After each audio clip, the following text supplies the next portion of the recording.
All right, we say 5 minutes a day over time will make us dangerous. Let's do this article here about the Federal Reserve is making a major shift in interest rate policy. We'll watch this video that I've got queued up, but let me go in here real quick. It says the Federal Reserve may go from moving the goalposts to removing them altogether when it comes to setting interest rate expectations.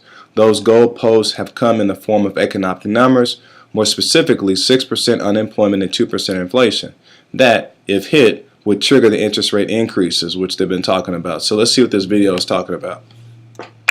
Oh, I think I got it muted, so let me make sure I unmute this. Now we're talking about using these set in the sand, these line in the sand economic targets like 6% unemployment or 2% inflation before the Fed will actually go ahead and start raising rates. The problem with that is that when you rely on that data, you're ignoring some of the underlying problems with that data. Specifically, this unemployment rate is so influenced by the labor force participation and that kind of thing. Inflation's influenced by a lot of factors. So this forward guidance thing just doesn't work, and the Fed is recognizing that. Now, here's a couple things that investors need to keep in mind going forward. First of all, if you want to know what the Fed's going to do, just look at the composition. Look, we're losing Richard Fisher, we're losing Charles Plosser. President Obama has been very resolute in putting dovish people on the Fed. So if you think rates are going anywhere, that's not likely. And if they are going anywhere, it's not going to be because unemployment broke 6% or inflation broke 2%. It's going to be because the Fed is finally convinced that the economy is ready for higher interest rates, and this Fed isn't likely to get there. In fact, they're more likely to err on the side of caution. That means they're going to keep rates lower for longer, regardless of the consequences. They're going to keep things easy, and they're not going to go anywhere until they feel that they're comfortable with the economic outlook, regardless of what some of these big data points are showing. All right, well, there you have it. Let me kind of throw this out as a side note, too. When they're talking about the 2% inflation rate, I'm telling you right now, if you were investing, let's say most people don't put a lot of money in 401k, don't put a lot of money in personal IRAs or whatever that may be. Well, even if you did, and you would get like a 4% return on your money, and some of these things like CDs are not even giving you 1%. You're not even making enough money on your investments that you're not even using that money for today to even outpace inflation. And so over time, there's no way in the world you're going to be able to have enough money to offset that. So just pay attention to this kind of stuff.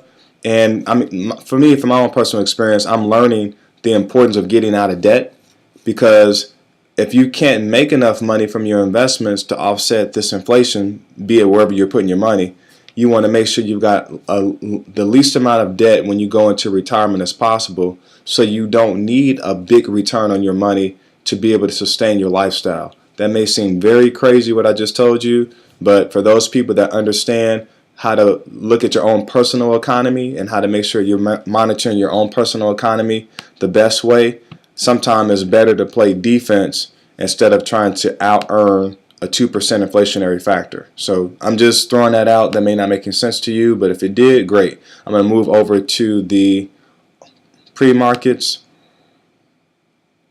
and we'll look at that, which I just kind of saw that everything looked like it's in the red, which is not good.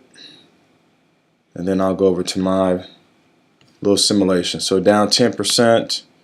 Right now with the S&P down 77 points on the Dow. NASDAQ is down 26. Yeah, it's not good today, I'm telling you that right now. Wow, everything is down. All right, well, let's look at my portfolio and see what's up, see how good I'm doing, even in this down day we've got. Even though we're happy in Kansas City because the Royals are winning. So that's good. And the Chiefs. All right, so my portfolio, let's see what I got going on here. It's taking a sweet time, I tell you. I'm up 9.8% right now from yesterday.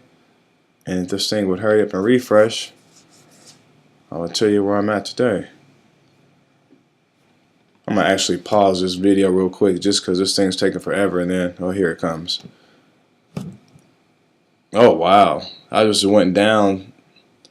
Ooh, man, that is not good. Man, my not Adidas, but it went back down. My goodness, it went from 243 that I bought it at to 241.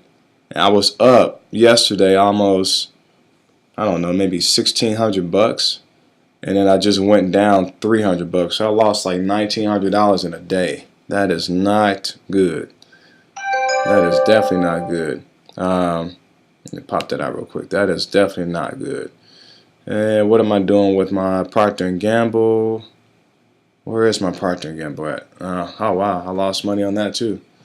Yeah, I'm down like 7 to 7.3 return on my money.